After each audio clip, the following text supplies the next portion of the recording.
আজ আমাদের একটু বিনোদনের বলিষ্ঠতম নিবেদন, ভাসুর কেন খুনি। এই নাটকে এস সরকার ও শিখা সরকারের অভিনয় আপনার মন ছুঁয়ে যাবে, হৃদয়ে গেঁথে যাবে। এই গল্পে আমরা আবিষ্কার করব কিভাবে অতীতের প্রভাব অন্তরীণ হয়ে একজন ভাসুরকে খুনি বানাতে পারে। উত্তেজনাপূর্ণ কাহিনী, নাটকের অভিনয় শৈলী, বিশেষ মর্যাদাপূর্ণ নির্দেশনা এবং প্রচুর টুইস্টে ভরা আপনাকে এই নাটকের ভক্ত করে তুলবে। এমন নতুন বাংলা নাটক মিস করবেন না। আপনি কি জানেন এই নাটকের পিছনে লুকিয়ে আছে অনেক জরুরি প্রশ্ন? আজই এই চমকপ্রদ নাটকটি দেখুন এবং নিজেদের মতামত জানান। সেজন্য লাইক, কমেন্ট, শেয়ার করবেন এবং চ্যানেলটিকে দয়া করে সাবস্ক্রাইব করবেন। নমস্কার। এবারে শুনুন বাংলার বৈচিত্র্যময় হাসি, কান্না, সুখ, দুঃখের সম্মিলিত প্রয়াস, নাটক ভাসুর কেন খুনি। আমাদের একটু বিনোদনের আজকের নিবেদন, নাটক ভাসুর কেন খুনি।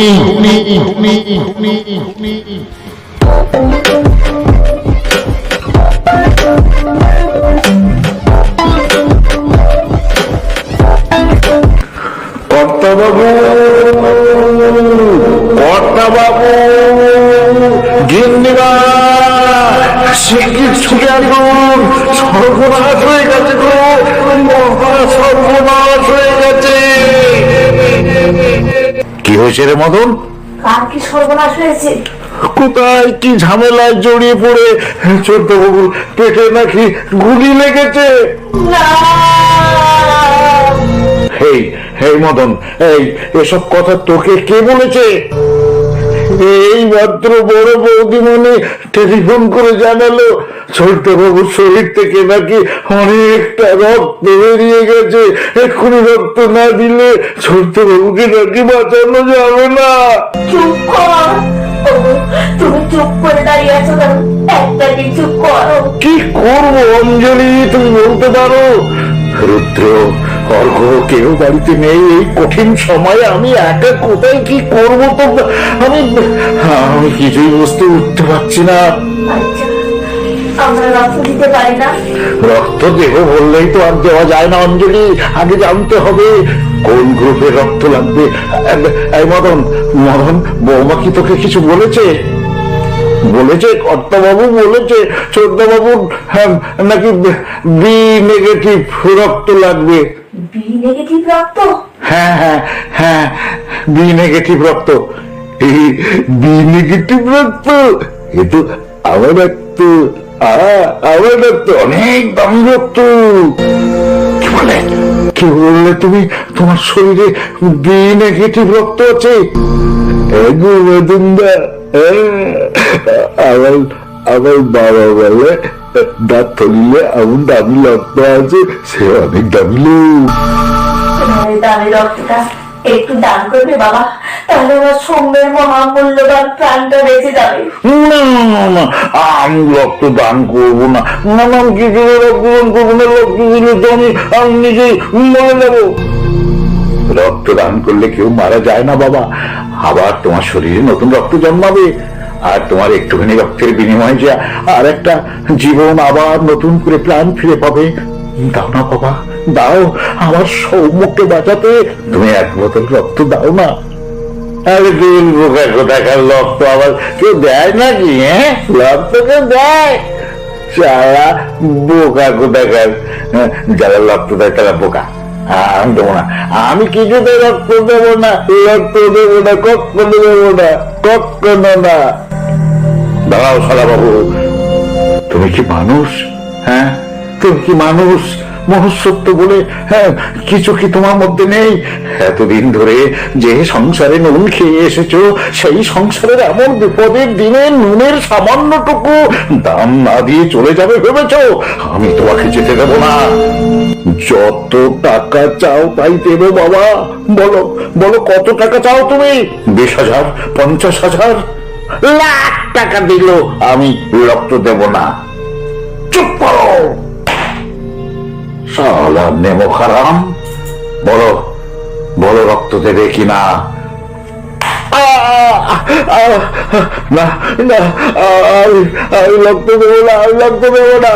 তবে রে বেঈমান, বেঈমান, বেঈমান। ছেড়ে ছেড়ে দে, ছেড়ে দে মদন, ছেড়ে দে, ওকে ছেড়ে দে। জোর করে কখনো কারো কাছ থেকে প্রতিদান আদায় করা যায় না। ওকে এখনই এ বাড়ি ছেড়ে চলে যেতে বলো। আমার ছেলের জীবনের প্রতি যার কোনো মমতা নেই, তার আর এ বাড়িতে জায়গা হবে না। যা যা, দূর হয়ে যায় এ বাড়ি থেকে, দূর হয়ে যা। যাচ্ছি, যাচ্ছি মদনদা, যাচ্ছি। আমি বালি তেলে তুমি সত্যি যাওয়ার আগে সত্যি কথাটা বলে যাই। সত্যি কথা? হ্যাঁ সত্যি কথা, সত্যি কথা। এই সত্যিটা জানলে তোমরা কেউ আমাকে বাড়িতে থাকতে দিতে না, তাই আমি মিথ্যে কথা বলে আসল সত্যি তাকে চেপে লিখতে চেয়েছিলাম। কিন্তু বাড়িতে তখন আমার গায়ে গায়ে হলো না, তখন আল সেই সত্যিটাকে চেপে লেখে আর কি বলবো। কি সেই সত্যি? আমার আমার রক্তটা, আমার রক্তটা কোন দামি রক্ত নয় গো। আমার রক্তটা দূষিত বিষাক্ত রক্ত। এই রক্তটা সর্বদাল শরীরে দিলে সর্বদাল যে অনেক ক্ষতি হয়ে যাবে গো, অনেক ক্ষতি হয়ে যাবে। কারণ আমার রক্তে যে মারাত্মক এইডস জীবাণু আছে। এমন বিষাক্ত রক্ত দিয়ে আমি আমি সর্বদাল এত বড় ক্ষতি করতে পারবো না, কিছুতেই পারবো না, কিছুতেই পারবো না, না না না, কিছুতেই পারবো না, কিছুতেই পারবো না। এ আমি কি শুনলাম? হ্যাঁ, আমি কি শুনলাম যে ছেলেটা এতদিন সবাইকে হাসিয়ে এসেছে, তার মনে এত যন্ত্রণা লুকিয়ে আছে। আবার আমি ভুল করে ফেললাম গো কর্তা বাবু, আবার আমি ভুল করে ফেললাম। এই ভুলের মাসুল আমাকে দিতে হবে। প্রায়শ্চিত্ত করতে পদ্মলোচনকে আবার আমি এ বাড়িতে ফিরিয়ে আনবো। পদ্মলোচন, পদ্মলোচন তুমি ফিরে এসো, ফিরে এসো পদ্মলোচন, তুমি ফিরে এসো পদ্মলোচন।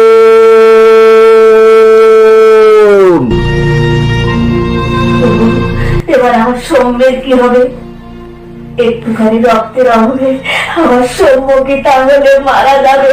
অঞ্জলি, না না মা না, এই রুদ্র বেঁচে থাকতে তোমার সৌম্যর কিচ্ছু হবে না। আমি সৌম্যকেই রক্ত দিয়ে এসেছি। তুই তুই সৌম্যকে রক্ত দিয়েছিস? হ্যাঁ বাবা, একটা বিশেষ কাজে আমি বাইরে ছিলাম। শিউরির কাছে ফোনে সব জেনে আমি পড়ি মরি করে নাচছি ঘরে ছুটে গেছি। রুদ্র, তোমাদের রক্ত আমার শরীরে না বইলেও সৌম্যের সাথে আমার রক্তের কি অদ্ভুত মিল দেখো বাবা। তাই তো আমি ডাক্তারবাবুকে হাত জোর করে বললাম, ডাক্তারবাবু, আমার ভাইকে বাঁচানোর জন্য প্রয়োজন হলে আমার শরীরের পুরো রক্তটাই বের করে নিন। যেমন করে হোক, যেমন করে হোক আমার ভাইকে আপনি বাঁচান ডাক্তারবাবু, আমার ভাইকে আপনি বাঁচান, আমার ভাইকে আপনি বাঁচান। ওরে রুদ্র, সারাটা জীবন তোকে আমি কত অবহেলা করেছি, কত কত কথা বলে অভিশাপ দিয়েছি, আর সেই তুই কিনা আমার ছেলের প্রাণ বাঁচাতে রক্ত দিবি? সৌম্য, হ্যাঁ রুদ্র, সৌম্য কেমন আছে রে রুদ্র? ভালো আছে বাবা, খুব ভালো আছি। কয়েকদিনের মধ্যে ও বাড়ি ফিরে আসবে। ভেতরে আসবো কাকাবাবু? আপনার নামে একটা রেজিস্ট্রি চিঠি আছে। রেজিস্ট্রি চিঠি? আমার নামে? কই কই দেখি দেখি দেখি দেখি। এই নিন কাকাবাবু, এইখানটাতে আপনি একটা সই করে দিন। এই যে এইখানটাতে। হ্যাঁ হ্যাঁ হ্যাঁ, ঠিক আছে ঠিক আছে। আমি এখন তাহলে আসি কাকাবাবু। হ্যাঁ, এসো এসো। কি এই যে উড়িষ্যার কোন এক পুলিশ স্টেশন থেকে এসেছে? উড়িষ্যার পুলিশ স্টেশন? কি লেখা হয়েছে পড়তো রুদ্র? হ্যাঁ হ্যাঁ, পড়তো। কি হে, আমি কি দেখছি? না না না, এ হতে পারে না, কিছুতেই হতে পারে না। কি হতে পারে না রে রুদ্র? কি লেখা রয়েছে ওই চিঠিতে? মাগো, আমি কেমন করে বলবো?